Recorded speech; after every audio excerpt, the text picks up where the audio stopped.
சான்றோர்கள் அனைவருக்கும் வணக்கம். இன்று செவ்வியல் செவ்வாய் சுபியின் கதை நேரத்தில் பிசிராந்தையார் கோப்பெருஞ்சோழன் நட்பின் கதையை நமக்காக வழங்க வருகிறார் விஎன் சுபிக்ஷா அவர்கள். கேளுங்கள், கேட்டு உங்கள் கருத்துக்களை பதிவிடுங்கள். தமிழால் இணைவோம், மாற்றம் என்பதே மாறாதது. உங்களின் நான் முனைவர் சே அஜிதா. அனைவருக்கும் வணக்கம். நான் தான் உங்கள் சுபிக்ஷா. இன்னைக்கு நான் உங்களுக்கு சொல்ல போற கதை பிசிராந்தையார் மற்றும் கோப்பெருஞ்சோழனுடைய நட்பு பற்றிய சிறுகதை. ரொம்ப நாளைக்கு முன்னாடி சோழ நாட்டுல தலைநகரா இருந்தது உறையூர். அந்த நாட்டுல ஆட்சி செஞ்சிட்டு இருந்தவர் தான் கோப்பெருஞ்சோழர். அவருக்கு அவருடைய நாட்டு மக்களை ரொம்பவே பிடிக்கும். அவரு ரொம்ப அறிவாளியும் கூட. அவருடைய அரசவைக்கு வர நிறைய புலவர்கள் இவரை பத்தி மிகச் சிறப்பான வகையில் நிறைய பாடல்கள் பாடியிருக்காங்க. அப்படி ஒரு நாள் பாடல்கள் பாடும்போது பிசிராந்தையார் அப்படின்னு மதுரையை சார்ந்த ஒரு புலவர் இவரை பத்தி ரொம்ப அருமையா ஒரு பாடல் பாடியிருக்காரு. இவங்க ரெண்டு பேரும் இப்படியே ரொம்ப நட்பாயிடுறாங்க. கோப்பெருஞ்சோழர் என் நண்பன் பிசிராந்தையார் நல்லா இருக்காங்களா அப்படின்லாம் கேட்டிருக்காங்க. அதுக்கப்புறம் இவங்களுக்கும் பார்க்கணும் அப்படின்னு ரொம்ப ஆசையாவே இருந்தது. அப்படி இருக்கும் போது இந்த கோப்பெருஞ்சோழனுக்கு ஒரு பிரச்சனை வருது. என்ன அப்படின்னாக்கா, ஒரு மன்னன் இறந்ததுக்கு அப்புறமா இல்லைனாக்கா இந்த அரச வாழ்க்கை வேணாம் அப்படின்னு நினைக்கும் போதுதான் தன்னுடைய மகன்களுக்கு அந்த அரச வாழ்க்கையை கொடுப்பாங்க. ஆனா இவர் நல்லா இருக்கும் போது, உயிரோட இருக்கும் போதே இந்த கோப்பெருஞ்சோழனுடைய மகன்கள் இந்த அரசவையில நம்ம அரசரா இருக்கணும் அப்படின்னு ஆசைப்பட்டு தந்தைக்கு எதிரான ஒரு போரை தயார் பண்றாங்க. அவருக்கு கோபம் வந்துருது. கோப்பெருஞ்சோழனுக்கு என்ன எதிர்த்து போறா அப்படின்ட்டு அவருடைய மகன்கள் கூட இவரும் போர் செஞ்சிட்டு இருக்காரு. போர் செய்யலாம் அப்படின்னு போறாரு. அப்ப இடையில வந்த ஒரு புலவர் இவரை பார்த்து, மன்னா, நீங்க பண்றது ரொம்ப தப்பு. நீங்க போர் புரிய போறது உங்களுடைய எதிரிக்கிட்டியா, உங்க கூட பிறந்த உங்களுக்கு பிறந்த உங்களுடைய மகன்கள் கூட நீங்க சண்டை போட போறீங்க. உங்களுக்கு அப்படி எப்படி இருந்தாலும் ஆட்சி செய்ய போறது உங்களுடைய மகன்கள் தான். இப்ப நீங்க ஏன் இவங்க கூட சண்டை போடுறீங்க அப்படின்னு கேக்குறாங்க. இப்ப இதை மறந்துட்டோமே அப்படின்னு கோப்பெருஞ்சோழன் நினைச்சிட்டு இருக்காரு.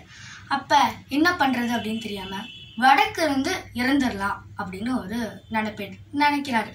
சரின்ட்டு அவரும் வடக்கிருந்து உயிர் நீக்கிறதுக்காக கிளம்புறாரு. அப்ப இவருடைய ரொம்பவே நட்பான நண்பர்கள் மற்றும் அரசவையில இருக்க சில அமைச்சர்கள்லாம் வராங்க அவர் பின்னாடியே. இப்ப இந்த வடக்கிருந்து உயிர் நீக்கல் அப்படின்னாக்கா என்னன்னாக்கா, அது பொதுவாகவே வடக்கு பார்த்தே உட்காந்து உயிர் நீக்கிறதுனால அது வடக்கிருந்து உயிர் நீத்தல் அப்படின்னு சொல்லுவாங்க. தண்ணி குடிக்காம சாப்பிடாம எதுவுமே செய்யாம இறைவனை நோக்கி தன்னுடைய மரணத்தை மட்டுமே வேண்டி இருக்காது அப்படிங்கிறத இந்த வடக்கிருந்து உயிர் நீத்தல். சரி, இந்த மாதிரி பண்ணலாம் அப்படின்னு கிளம்பிடுறாங்க. அப்ப எல்லாரும் அவங்களுக்கான இடத்துல உட்காரும் போது, என்னுடைய நண்பனான பிசிராந்தையாருக்கும் ஒரு இடத்த ஒதுக்குங்க அப்படின்னு சொல்றாரு. அப்ப அவங்க கூட அந்த அமைச்சர்கள்லாம் சொல்றாங்க, மன்னா, நம்மள பார்த்து பழகிய நண்பர்களே இந்த மாதிரி வடக்கிருந்து உயிர்நீத்தலுக்கு வரமாட்டாங்க. இப்படி நீங்க அவரை பார்த்தது கூட இந்த பிசிராந்தையார, அவர் எப்படி நீங்க வருவாருன்னு நினைச்சவருக்கு தனியா இடம் ஒதுக்க சொல்றீங்க அப்படின்னு கேட்கிறாரு. ஆனா கோப்பெருஞ்சோழன் ரொம்ப அவர் சொன்னதுல ரொம்ப வைராக்கியமா இருக்காரு. என் நண்பன் வருவான், எனக்கு ஒரு நல்ல விஷயம் நடந்தா கூட பரவாயில்ல, ஆனா எனக்கு ஒரு தீங்கு அப்படிங்கும் போது என் நண்பன் கண்டிப்பா வருவான், அவனுக்காக ஒரு இடத்த ஒதுக்கி வைங்க அப்படின்னு சொல்றாரு. சரின்ட்டு அவங்களும் இடத்த ஒதுக்கி வைக்கிறாரு. அதுக்கப்புறம் இந்த ஊர் மக்கள் எல்லாருமே இதேதான் பேசியிருக்காங்க. பிசிராந்தையார் வருவாரா வரமாட்டாரா அப்படின்னு பேசிட்டு இருந்திருக்காங்க. ரொம்ப நாள் கழிச்சு மதுரையில இருந்து ஒருத்தர் வராரு. ஒருவேளை இவர் தான் பிசிராந்தையாரா இருப்பாரோ அப்படின்னு நிறைய பேர் பேசிக்கிறாங்க. இல்ல, அவருக்கு பெரிய பெரிய மகன்கள்லாம் இருக்காங்க. அப்ப கொஞ்ச நாள் அவருக்கு முடியல நிறைஞ்சிருக்கணும்ல, இப்ப இவர் இளைஞன் மாதிரி இருக்காரு அப்படின்னு சில பேர் பேசிக்கிறாங்க.